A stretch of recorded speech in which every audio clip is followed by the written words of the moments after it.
Now, wait a minute. The American League is putting on a movie, and it'll give you boys the opportunity to really see such plays as that. How would you like to get yourselves slicked up and come to the movie studio tomorrow and meet me there about 10 o'clock, and we'll see the first showing?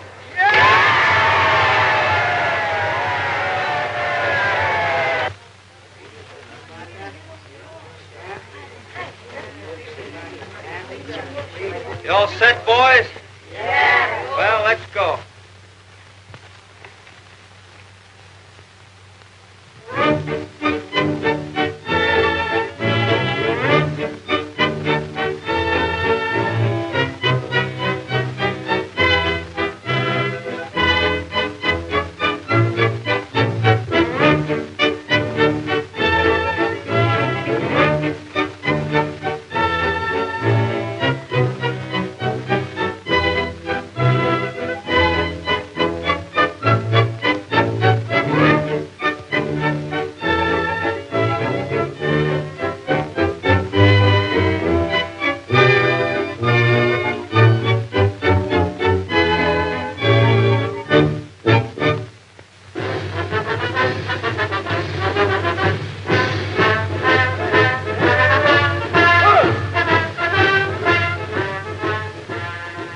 Cooperstown, New York, the birthplace of our national sport. From a back pasture game first played here on Doubleday Field, baseball has grown into one of the greatest team sports in the world. It has marched side by side with the development of a great nation.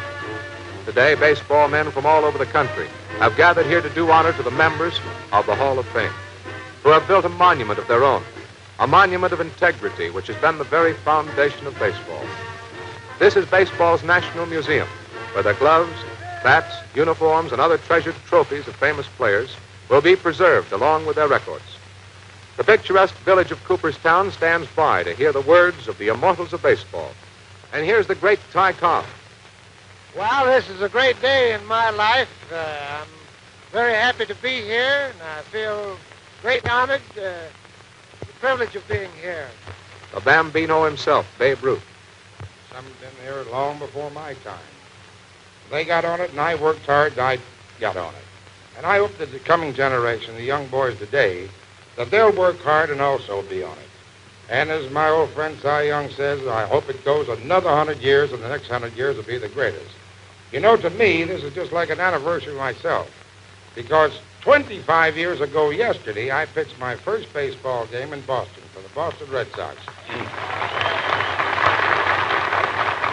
So it seems like an anniversary for me, too, and I'm surely glad, and it's a pleasure for me to come up here and be picked also on the Hall of Fame. Thank you. Walter Johnson, George Sisler, Christy Mathewson, Honus Wagner, truly great names to head this scroll of honor, soon to be joined by the great players of today. Some of them will come from these American League clubs. Fenway Park, the Boston Red Sox, where Babe Ruth first became famous. Cleveland Stadium, home of the Indians, who have many promising young players.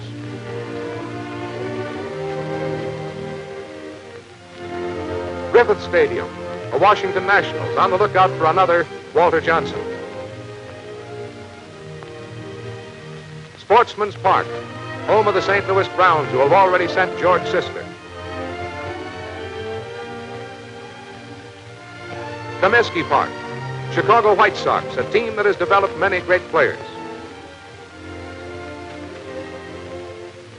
Shibe Park, Philadelphia Athletics. Manager Connie Mack has shown his players the way to the Hall of Fame. Briggs Stadium, Detroit. Ty Cobb led the way for the Tigers. Who will be next? Yankee Stadium, home of the world's champions. That speaks for itself. But there are still other fields outside of these clubs where new stars are in the making.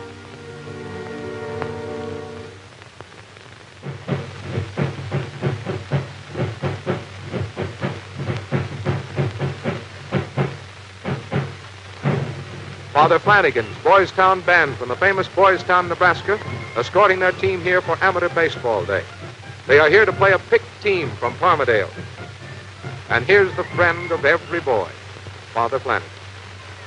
We are here to celebrate with Cleveland Sandlot's 100th anniversary baseball. Naturally, we have always been baseball-minded and football-minded at Boys Town.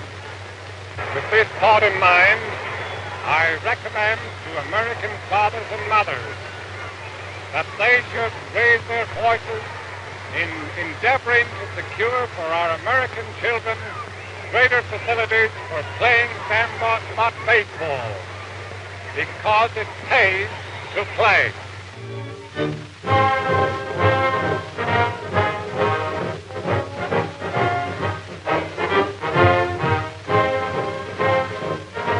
The newest chapter in American League Baseball, playing the game under lights.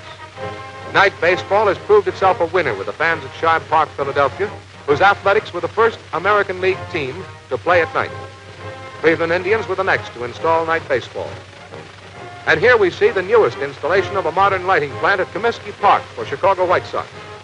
8 lighting towers shoot up into the sky, 6 of them 145 feet high, carrying 768 floodlights. 144 million candle power in night lighting will shine down on the playing field at Comiskey Park. Well, fans, there you have the story of baseball. It's been a full season with new records established by youngsters and by hearty veterans. We'll be back again for a visit with you next year with another vivid behind-the-scenes story of baseball. This production has been made possible through the cooperation of the club owners, managers, and players of the American League of Professional Ball Clubs and the Kellogg Company of Battle Creek, Michigan, the makers of Kellogg's Corn Flakes. The original has the signature of W.K. Kellogg. Crisp, fresh, delicious, flavored as only Kellogg knows how. This year, Charlie Keller climbed the ladder of fame in one zoom. Who will be the stars of future World Series classics? Will it be Ted Williams of Boston, Rudy York of Detroit, Mike Favich of Chicago, Bob Feller of Cleveland? Fans, you make your choice of the World Series stars of the future.